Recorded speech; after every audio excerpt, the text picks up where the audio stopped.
उच्च दराची जाहिरात, कमी भावात खरेदी, अहिल्यानगरच्या या कांदा मार्केटमध्ये शेतकऱ्यांची दिशाभूल. शेतकरी बांधवांच्या कांद्याला 53 रुपये किलोचा भाव मिळतोय असं ऐकून तुम्ही खुश झाला असाल, पण थांबा.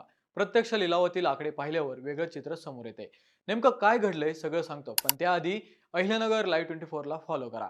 मंडळी, 26 ऑगस्टला पारनेर बाजार समितीत तब्बल 37,397 गोण्या म्हणजे 19,759 क्विंटल कांद्याची आवक झाली. जाहीर बाजारभाव 1,000 ते 4,700 रुपये होता. मात्र 4,800 ते 5,200 रुपये दर मिळालेल्या अपवादात्मक गोण्या केवळ 189 होत्या. उलट जवळपास 28,000 गोण्यांची विक्री 3,300 ते 4,300 रुपये दराच्या पट्ट्यात झाली. म्हणजेच अनेक शेतकऱ्यांना प्रत्यक्षात 40 रुपयांच्या आसपासच भाव मिळाल्याचा दावा आहे.